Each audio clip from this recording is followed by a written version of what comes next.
अस्सलाम वालेकुम dear in welcome back dear. आज के सेशन में हम देखने वाले हैं salient feature of UK constitution.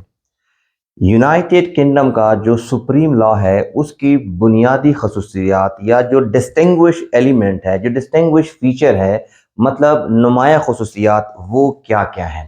Sir आज के सेशन में हम ये देखेंगे कि जो यूनाइटेड किंगडम का सुप्रीम लॉ है उसके जो प्रिंसिपल या जो मेन पॉइंट है कि जो यूके के कॉन्स्टिट्यूशन को डिस्टिंग्विश करती है बाकी दुनिया के कॉन्स्टिट्यूशन से। We call that salient feature. Salient feature को उर्दू में हम नुमाया खसूसियात कहते हैं, मतलब द प्रिंसिपल एलिमेंट और the main element which distinguish one target from another. The distinguish element मतलब क्या? किसी चीज़ की वो बुनियादी खसूसियात यानी कि नुमाया बुनियादी यानी कि प्रिंसिपल मेन खसूसियात जो उस चीज़ को दूसरी चीज़ से डिफ्रेंशिएट करती है, डिस्टिंग्विश करती है, ऐसे एलिमेंट को सेलिएंट फीचर बोला जाता है। इसको हमने क्यों कर पढ़ना है, क्यों कर समझना है? क्योंकि जब तक हम इसके सेलिएंट फीचर नहीं समझेंगे तो हम यूनाइटेड किंगडम का जो लीगल सिस्टम होगा उसको हम नहीं समझ पाएंगे।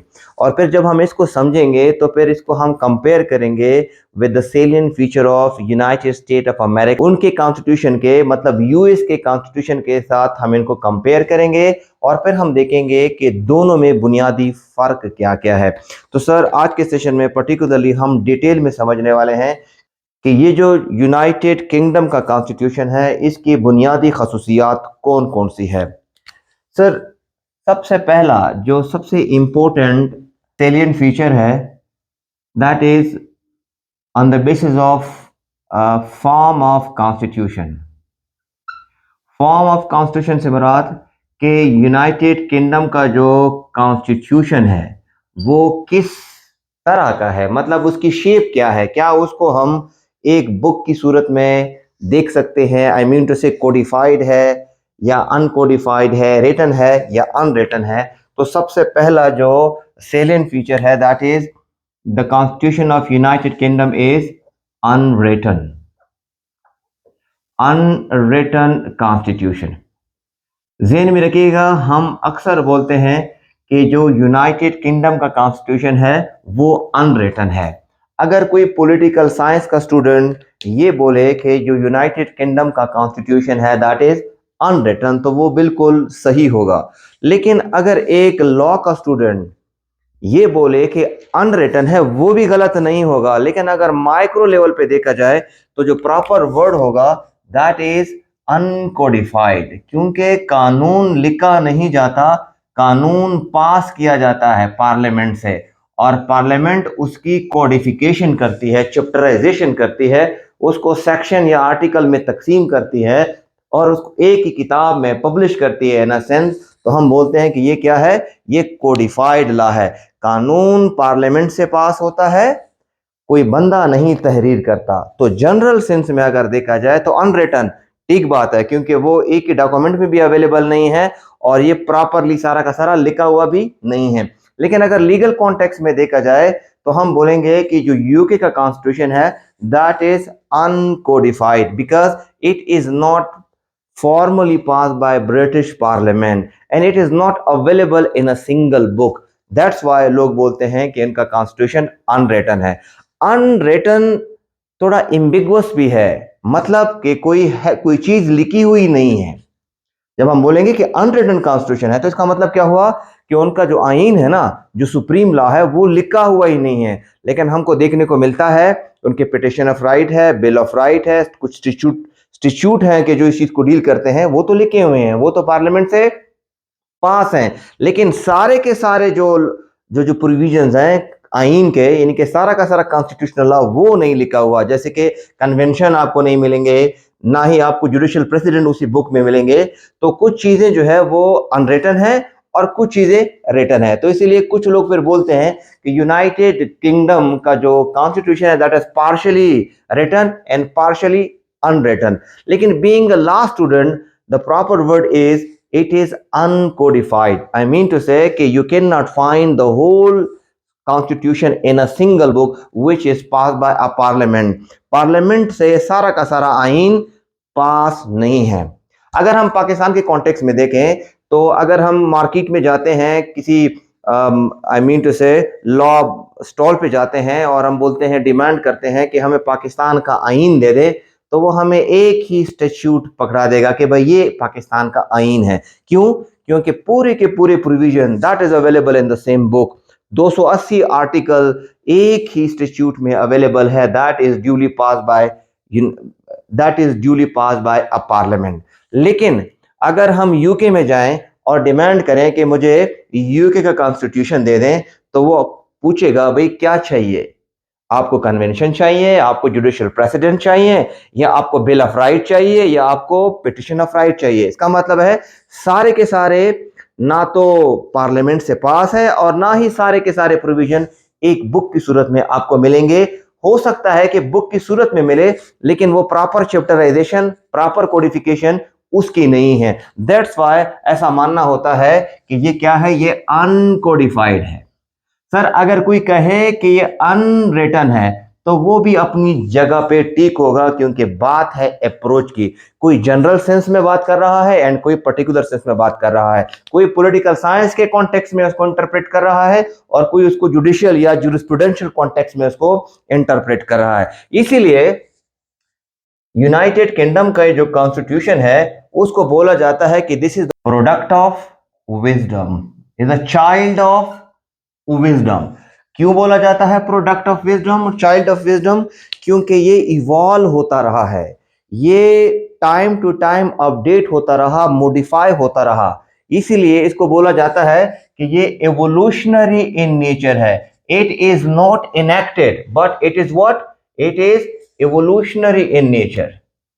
ये नॉट इनेक्टेड है मतलब पार्लियामेंट से पास नहीं है completely. So it is not enacted in that sense and it is evolutionary in nature. ये वक्त के साथ साथ इवॉल्व होता रहा है और फ्यूचर में भी ये अपडेट होता रहेगा, वक्त के तकाज़ों के मुताबिक अपडेट होता रहता है। दैट्स वाई हम बोलते हैं कि जो यूके का कॉन्स्टिट्यूशन है that is evolutionary in nature, that is uncodified, that is the product of wisdom, that is the child of wisdom. लेकिन अगर हम यूएस कॉन्स्टिट्यूशन की बात करें, that is codified one, that is written one and that is rigid constitution is well. And अगर हम पाकिस्तान के constitution की बात करें, that is codified one, that is in written form, right. और अगर हम इंडिया की कॉन्स्टिट्यूशन की बात करें तो वो भी कोडिफाइड है, रिटन कॉन्स्टिट्यूशन है। लेकिन अगर हम यूनाइटेड किंगडम की बात करें तो हम बोलेंगे इवोल्यूशनरी है, नॉट इनेक्टेड है, अनकोडिफाइड है, अनरिटन है। सर इसका जो दूसरा मेन पॉइंट है that is on the basis of nature, कि ये जो British constitution, sir UK constitution की नेचर क्या है? आई मीन टू से नेचर ऑफ कॉन्स्टिट्यूशन से क्या मुराद है? मतलब ये क्या फ्लेक्सिबल है या रिजिड है? सर अगर देखा जाए जो कोई भी मुल्क का कॉन्स्टिट्यूशन हो तो कॉन्स्टिट्यूशन की मुख्तलिफ टाइप्स हैं। इसके ऊपर एक सेपरेट सेशन मौजूद है। कॉन्स्टिट्यूशन या तो होगा एनेक्टेड कॉन्स्टिट्यूशन, या तो होगा इनएक्टेड कॉन्स्टिट्यूशन, या वो होगा इवोल्यूशनरी मतलब नॉट इनेक्टेड। अब ये जो इनेक्टेड कॉन्स्टिट्यूशन होगा ना, सही है, और या जो इवोल्यूशनरी इन नेचर होगा, ये या तो होगा रिजिड और या होगा फ्लेक्सिबल, या होगा partially rigid and partially rigid, या रिजिड होगा या फ्लेक्सिबल होगा, और या होगा पार्शियली रिजिड पार्शियली फ्लेक्सिबल। तो कॉन्स्टिट्यूशन या तो रिजिड होगा या फ्लेक्सिबल या partially rigid and partially flexible. Sir rigid से क्या मुराद है? हम कब बोलेंगे कि फला कॉन्स्टिट्यूशन, फला स्टेट का कॉन्स्टिट्यूशन रिजिड कॉन्स्टिट्यूशन है? सर रिजिड कॉन्स्टिट्यूशन हम तब बोलते हैं कि जब उसकी अमेंडमेंट का तरीकाकार डिफरेंट हो यानी कि टफ हो, रिजिड हो, उसको आसानी से मॉडिफाई, आसानी से अमेंड नहीं किया जा सकता हो। कि जब अमेंडमेंट हो ना किसी भी आइन में, अमेंडमेंट का प्रोसीजर क्या हो, टेक्निकल हो, डिफिकल्ट हो, या हम उसको कहें कि रिजिड हो। मतलब क्या हुआ कि a special procedure has to be adopted to bring amendment in the provision of the constitution. अगर ऐसा है तो हम बोलते हैं ये आइन रिजिड कॉन्स्टिट्यूशन है। एग्जांपल के तौर पर हम यूनाइटेड स्टेट की कॉन्स्टिट्यूशन की एग्जांपल लेते हैं कि यूनाइटेड स्टेट का जो आइन है दैट इज रिजिड कॉन्स्टिट्यूशन। वहां ऑर्डिनरी लॉ को अलग तरीके से अमेंड किया जाता है और जो कॉन्स्टिट्यूशनल लॉ है उसकी अमेंडमेंट का तरीकाकार बहुत डिफिकल्ट है, इसीलिए अभी तक बहुत कम अमेंडमेंट उसमें की गई हैं। एंड सर अगर अमेंडमेंट आसान है तो उस कॉन्स्टिट्यूशन को हम बोलते हैं ये फ्लेक्सिबल कॉन्स्टिट्यूशन है। फ्लेक्सिबल कॉन्स्टिट्यूशन कब होगा कि when there is no distinction between the ordinary law and constitutional law in term of amendment. यानी कि एक ही तरीके से कॉन्स्टिट्यूशन को भी अमेंड किया जा रहा है, उसी तरीके से ऑर्डिनरी लॉ को भी अमेंड किया जा रहा है। इसका मतलब है कोई स्पेशल प्रोसीजर नहीं है to bring amendment in the constitution. इसका मतलब ये हुआ कि कॉन्स्टिट्यूशन बाय नेचर कैसा हुआ, ये वाला फ्लेक्सिबल इन नेचर। अब देखें जो यूके का कॉन्स्टिट्यूशन है उसमें और ऑर्डिनरी लॉ के अमेंडमेंट के प्रोसीजर में कोई फर्क नहीं है। सिंपल मेजॉरिटी से ऑर्डिनरी वे से अमेंडमेंट लाई जा सकती है। इसका मतलब यह है कि अमेंडमेंट लाना क्या है, आसान है। तो दैट्स व्हाई जो यूके का कॉन्स्टिट्यूशन है that is flexible in nature, mean there is no distinction between the amendment of a ordinary law and the amendment of a constitutional law.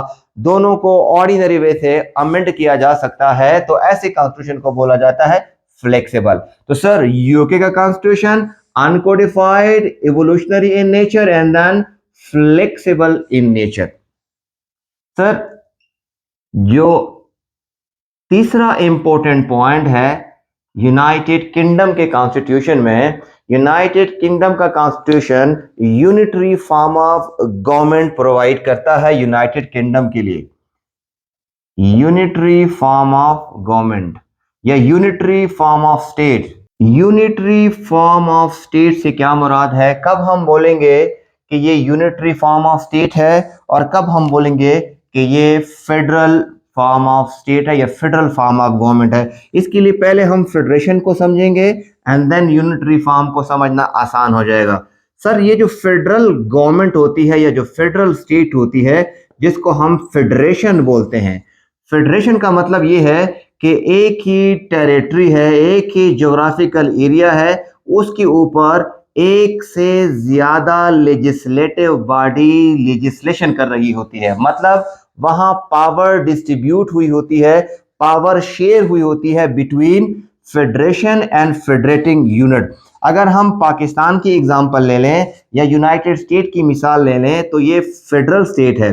Pakistan में जो फेडरेशन है उसके लिए लेजिस्लेशन मजलिस शुरा पार्लियामेंट करती है, और जितनी भी फेडरेटिंग यूनिट हैं, मतलब हम इसको पाकिस्तान में प्रोविंस के नाम से जानते हैं, चाहे पंजाब हो, बलूचिस्तान हो, कीपी हो या सिंध हो, इसके अपने लेजिस्लेटिव असेंबली भी हैं। सिंध की अपनी लेजिस्लेटिव असेंबली, पंजाब की अलग लेजिस्लेटिव असेंबली एंड कीपी की अपनी लेजिस्लेटिव असेंबली। वही टेरिटरी है पाकिस्तान, लेकिन इस टेरिटरी के ऊपर एक से ज्यादा जो लेजिस्लेटिव असेंबली है वो लॉ बना रहे हैं, और एक से ज्यादा गवर्नमेंट है कि जो इस लॉ को इन्फोर्स कर रही है। इसका मतलब ये हुआ कि डिवीजन है पावर का, कुछ फेडरेशन का एरिया, कुछ फेडरेशन के पावर और कुछ प्रोविंस के पावर है। मतलब कुछ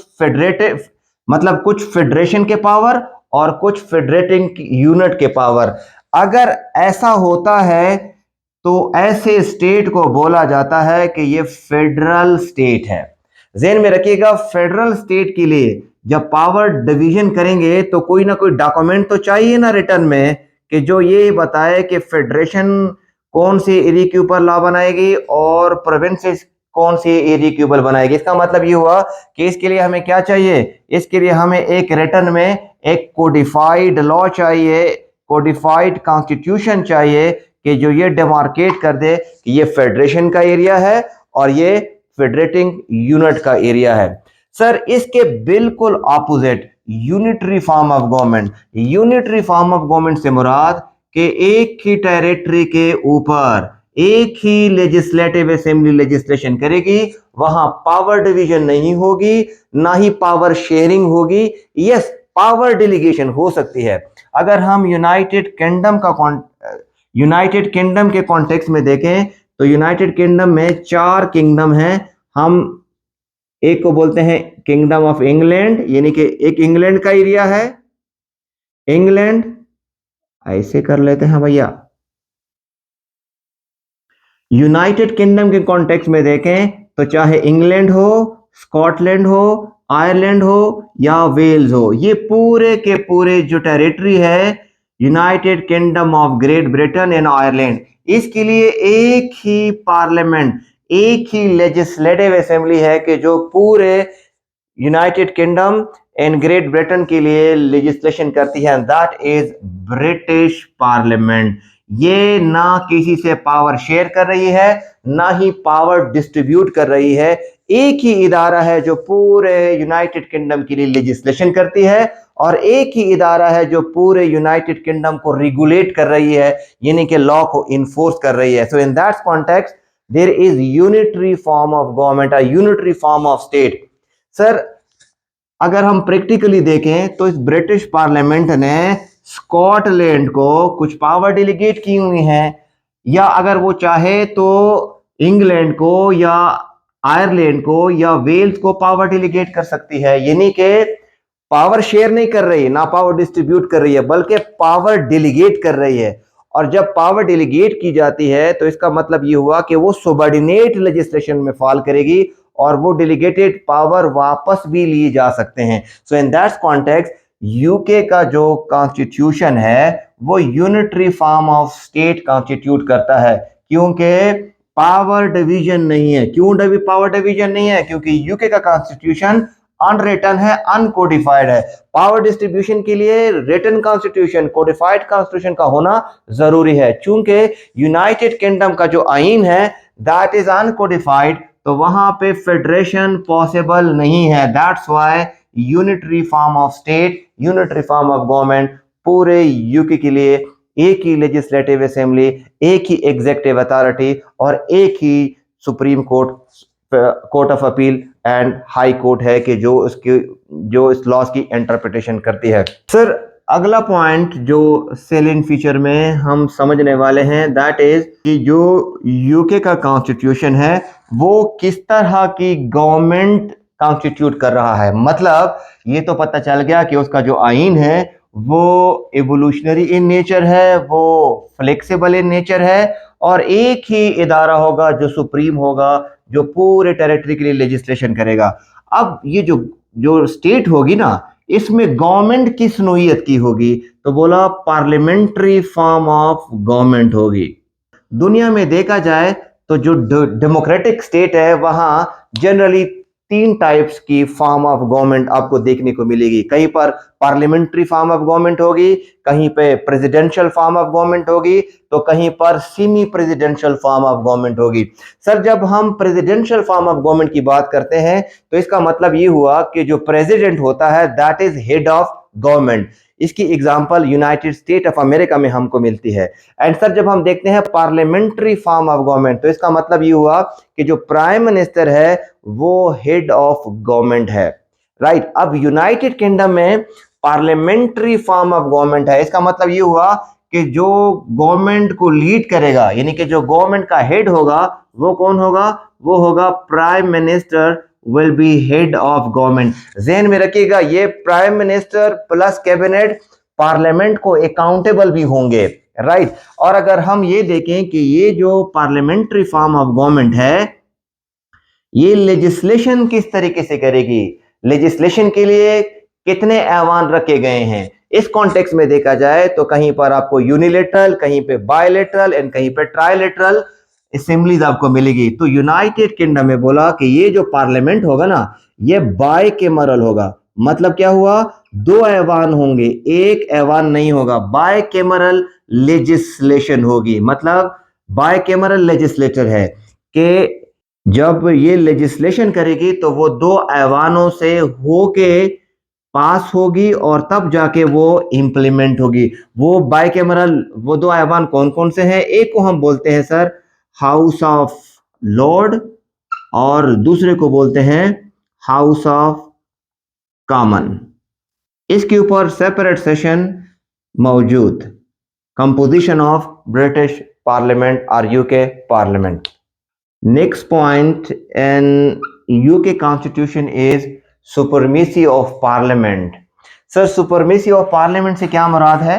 हम अक्सर सुनते हैं कि जो यूनाइटेड किंगडम का कॉन्स्टिट्यूशन है उसके कॉन्टेक्स्ट में British parliament is the most sovereign parliament in the world. तो इसका मतलब ये हुआ कि ब्रिटिश पार्लियामेंट के बनाए हुए कानून के लिए कोई और इदारा नहीं है कि जो उसको एग्जामिन करे कि आपने सही कानून बनाया है या सही कानून नहीं बनाया हुआ है।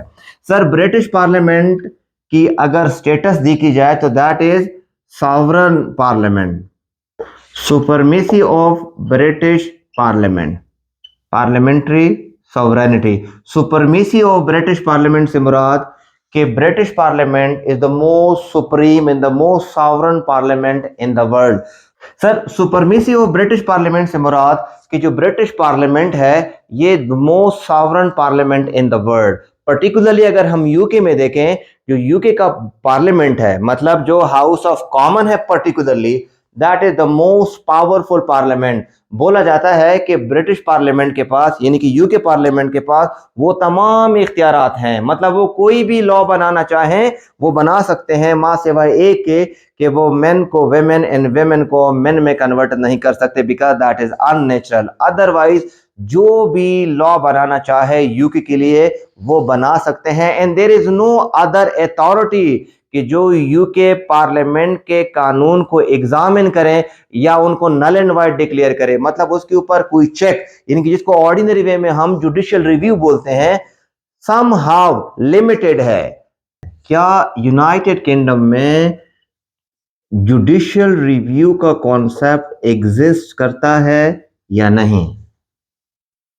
Judicial review just like Pakistan and United state कि जहां पर सुप्रीम कोर्ट के पास ये इख्तियार है कि अगर कोई पार्लियामेंट कोई कानून बनाती है तो वो सुप्रीम कोर्ट जो है वो उसको on the touch stone of constitution examine करती है कि आया ये एक्ट कॉन्स्टिट्यूशन से कॉन्ट्राडिक्टरी तो नहीं है। इस प्रोसेस को बोला जाता है जुडिशियल रिव्यू। जुडिशियल रिव्यू का कॉन्सेप्ट जॉन मार्शल ने एक केस मरबरे वर्सेस मेडिसन में इस्टेब्लिश किया था। ऑलमोस्ट बात होती है कोई 1801 की। उसके ऊपर एक सेपरेट सेशन मौजूद। पाकिस्तान में जुडिशियल रिव्यू का कॉन्सेप्ट मौजूद, यूके में जुडिशियल रिव्यू का कॉन्सेप्ट मौजूद एंड इंडिया में जुडिशियल रिव्यू का कॉन्सेप्ट मौजूद। ऑलमोस्ट दुनिया में जुडिशियल रिव्यू का कॉन्सेप्ट एग्जिस्ट करता है। लेकिन जब हम यूके की बात करते हैं तो यूके में जुडिशियल रिव्यू लिमिटेड है। मतलब उस तरह नहीं है कि जिस तरह पाकिस्तान में है या किसी और मुल्क में है, क्योंकि ब्रिटिश पार्लियामेंट जो है that is the most sovereign parliament, यानी कि जो अल्टीमेट सॉवरेन है यूके का दैट इज ब्रिटिश पार्लियामेंट। तो लिहाजा ब्रिटिश पार्लियामेंट के एक्ट को कोई court null and void declare नहीं कर सकती। यस, जो डेलीगेटेड लेजिस्लेशन है या बाकी एग्जीक्यूटिव अथॉरिटी है उसके लिए तो समहाउ जुडिशियल रिव्यू हो सकती है, लेकिन जो ब्रिटिश पार्लियामेंट कोई कानून पास करे तो उसको जुडिशरी री एग्जामिन नहीं कर सकती on the touch stone of a constitution because supremacy of British parliament. इसीलिए तो इन्होंने यूरोपीय यूनियन से आज़ादी ली कि हम अपने सॉवरेनिटी को कंप्रोमाइज नहीं कर सकते। हम अपने पार्लियामेंट को जो हमारा ट्रेडिशन चला आ रहा है उसकी सुप्रीमेसी को हम कंप्रोमाइज नहीं कर सकते, उसको लिमिटाइज नहीं कर सकते। सर जी, लिमिटेड से मुराद ये है कि एक रीजन है अगर कोई एक्ट ह्यूमन राइट के खिलाफ है, अगर ह्यूमन राइट एक्ट के खिलाफ है तो सुप्रीम कोर्ट के पास ये इख्तियार है कि उस एक्ट को एग्जामिन करे on the touch stone of a constitution. Otherwise और कोई रीजन नहीं और कोई वजह नहीं कि जिसके बेस पे जुडिशियल रिव्यू हो सकती हो, मां सिवाय अगर एक्ट ह्यूमन राइट से कॉन्ट्राडिक्टरी हो। सर ये जो ह्यूमन राइट एक्ट है ये भी ब्रिटिश पार्लियामेंट ने ही पास किया है और चाहे तो इसको लेटर ऑन खत्म कर दे तो वंस अगेन सुपरमेसी जो है वो अनलिमिटेड हो जाएगी, यानी जुडिशियल रिव्यू खत्म हो जाएगी। ब्रिटिश पार्लियामेंट जो है वो उसका एक्ट कोई court null and void declare नहीं कर सकती। Sir to make the long story short, UK में जुडिशियल रिव्यू लिमिटेड है, अनलिमिटेड नहीं है। जुडिशियल रिव्यू कॉन्सेप्ट जो जुडिशियल डॉक्ट्राइन जो कि जॉन मार्शल ने दिया था। सर अगर हम देखें कि यूनाइटेड किंगडम में मिक्सचर है मुख्तलिफ फॉर्म ऑफ गवर्नमेंट की, यानी कि एक तो मोनार्की किंगशिप रही। सर इंग्लैंड में मोनार्की भी है एंड अरिस्टोक्रेसी।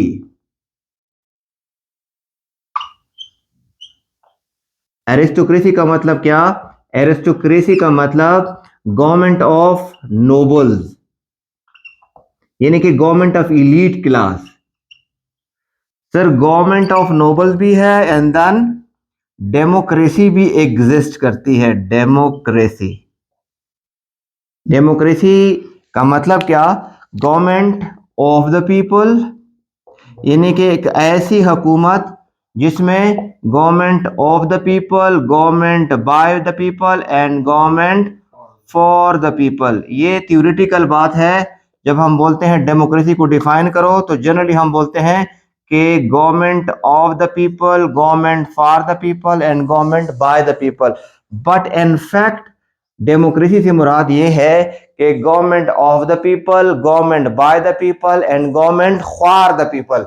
डेमोक्रेसी में गवर्नमेंट क्या करती है? आवाम को प्रैक्टिकली ख्वार करती है, टेकन अ लाइटर नोट। लेकिन डेमोक्रेसी को डिफाइन किया जाए तो एक ऐसी हुकूमत जो आवाम की हो, आवाम के जरिए हो और आवाम के लिए हो। सर यूके में इसकी हिस्ट्री देखें तो यहाँ पे मोनार्की थी और मोनार्की शुरू में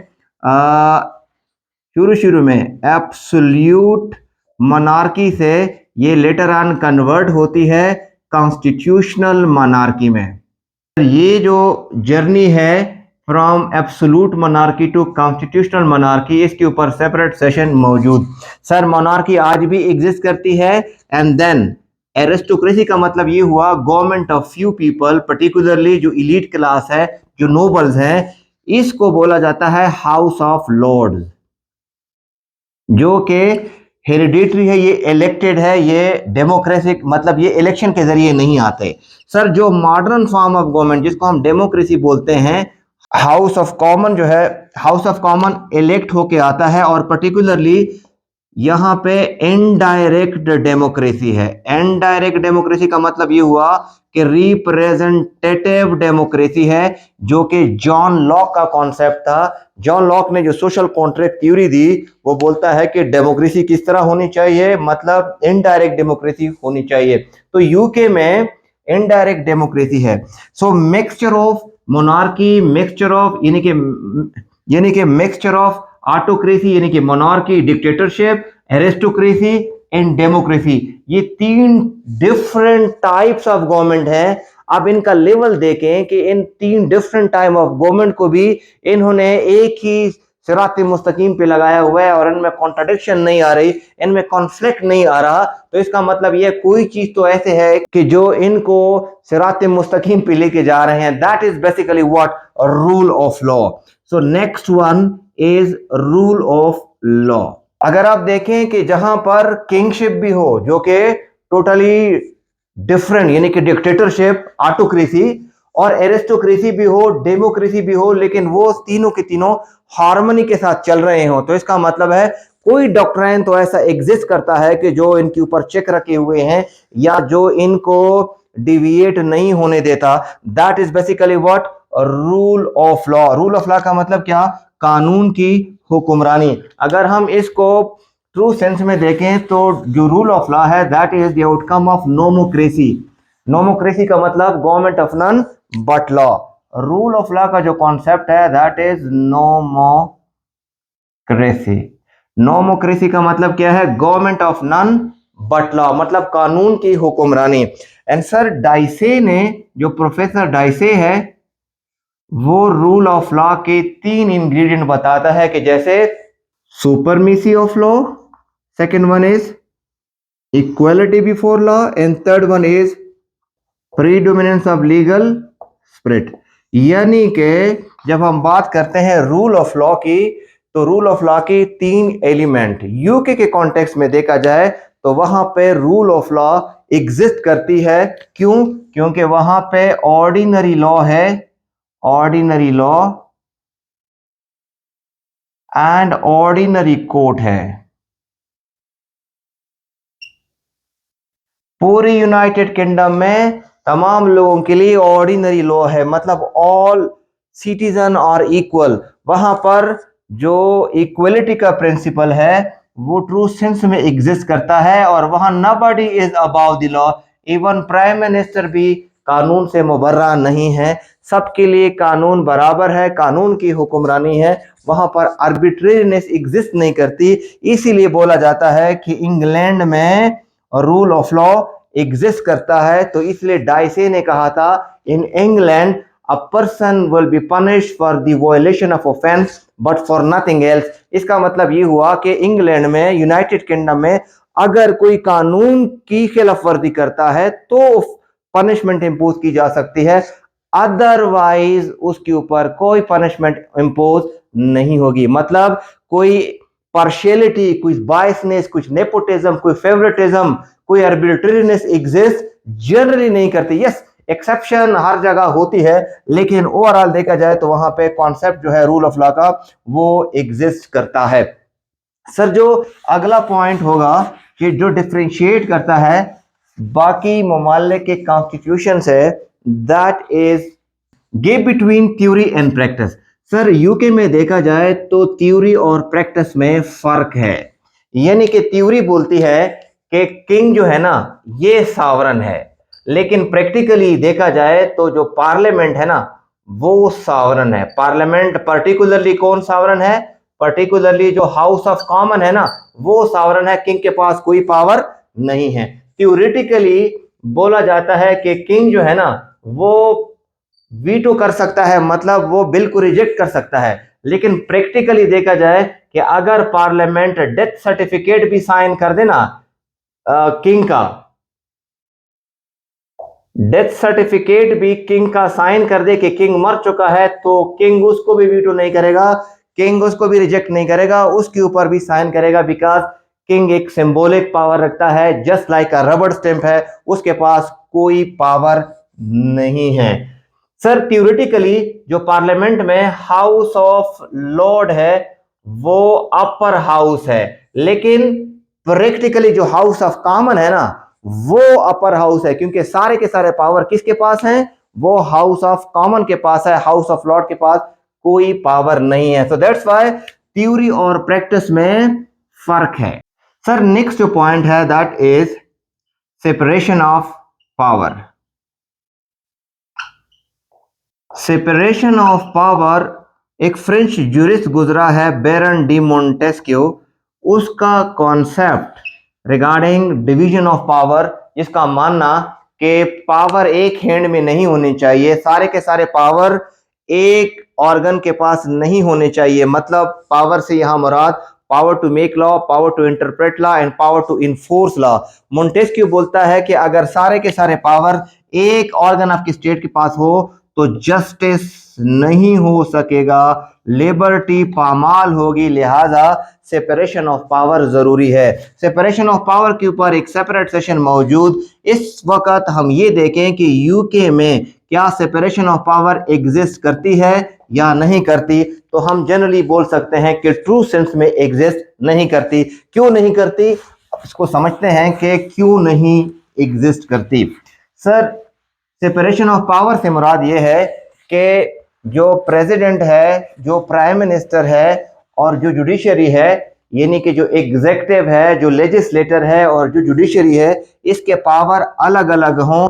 एक शख्स सेम टाइम पे दो ऑर्गन का पार्ट ना हो। अब अगर देखें तो गवर्नमेंट के कितने पार्ट्स हैं? गवर्नमेंट नंबर 1 लेजिस्लेटिव असेंबली यानी कि legislator, and second one is judiciary, third one is executive. अब ध्यान में रखिएगा, यूके के लेजिस्लेटिव असेंबली को यानी कि लेजिस्लेटिव को क्या बोलेंगे? British parliament. अब ब्रिटिश पार्लियामेंट जो है इसके कितने पार्ट हैं? दो पार्ट हैं। एक को बोलते हैं हाउस ऑफ लॉर्ड्स एंड दूसरे को क्या बोलेंगे? House of common.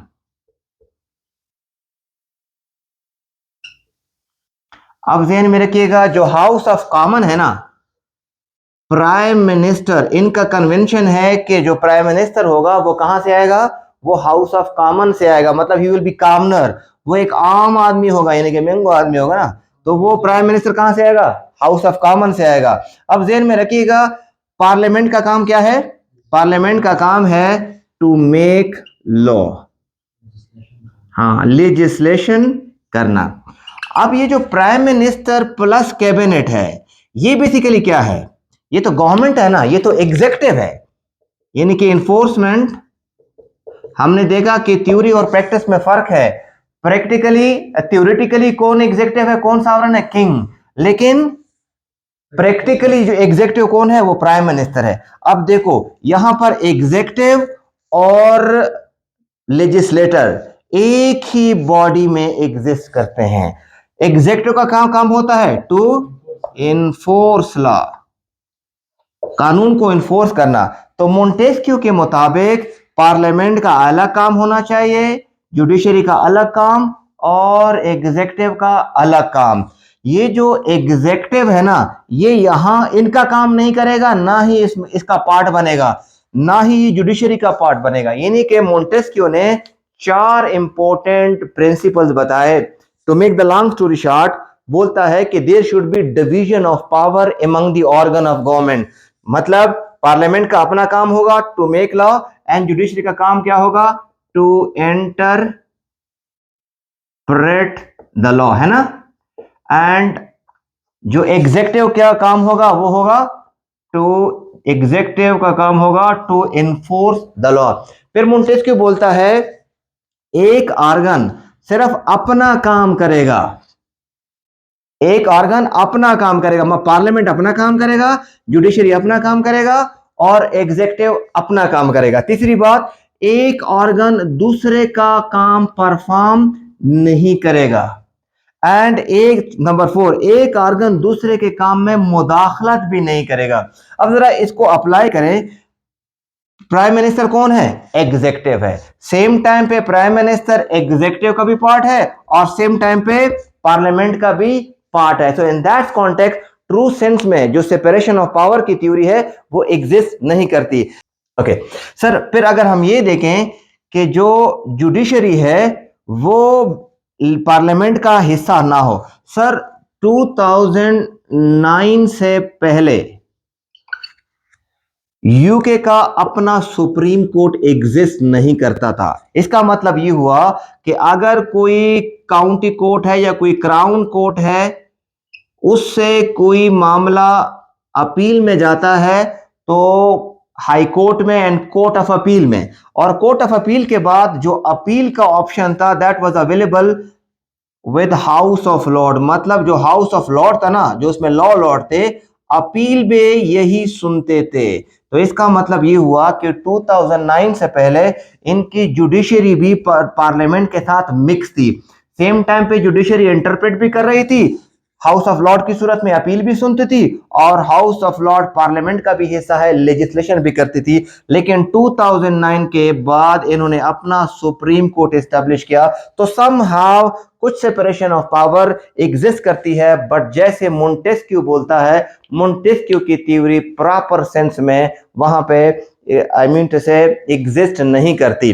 Keep one thing in your mind, जो मोंटेस्क्यू की थ्योरी है separation of power, that best suit with presidential form of government rather with parliamentary form of government. चूंकि बर्तानिया में parliamentary form of government है, लिहाजा Montesquieu की theory मानो अन exist नहीं करती और ना ही इंप्लीमेंट हो सकती है। And keep one thing in your mind, water tight separation possible भी नहीं है कि 100% सेपरेशन हो। यस, कहीं पे और लेपिंग हो सकती है, कहीं पर एक दूसरे पे डिपेंड होना पड़ता है। वाटर टाइट सेपरेशन पॉसिबल नहीं है। लेकिन देखें तो सेपरेशन ऑफ पावर एग्जिस्ट करती है या नहीं करती, तो हम बोलते हैं कि समहाउ एग्जिस्ट करती है, समहाउ एग्जिस्ट नहीं करती। वाटर टाइट सेपरेशन कहीं पर भी एग्जिस्ट नहीं करती, लेकिन जहां पर पार्लियामेंट्री फॉर्म ऑफ गवर्नमेंट है वहां सेपरेशन ऑफ पावर उस तरह इंप्लीमेंट नहीं हो सकती जैसे मोंटेस्क्यू का मानना है। यस, जो प्रेसिडेंशियल फॉर्म ऑफ गवर्नमेंट है वहां पर समहाउ एडजस्ट हो सकती है। यूके में चूंकि पार्लियामेंट्री फॉर्म ऑफ गवर्नमेंट है, लिहाजा वहां पर जो सेपरेशन ऑफ पावर की थ्योरी है उस तरह एग्जिस्ट नहीं करती। Sir, to make the long story short, अगर हम यूके के कॉन्स्टिट्यूशन को देखें कि यूके का कॉन्स्टिट्यूशन किस नेचर का है, तो that is uncodified, evolutionary in nature, flexible in nature, a unitary form of state, parliamentary form of government, bilateral legislation, supremacy of parliament, limited judicial review, yes, rule of law, and somehow separation of power. Yes, there is a gap between theory and practice, and there is mixture of monarchy, aristocracy and democracy. Sir, अब तक के लिए इतना ही। मजीद मालूमात के लिए please read the book the खुदाई पामान।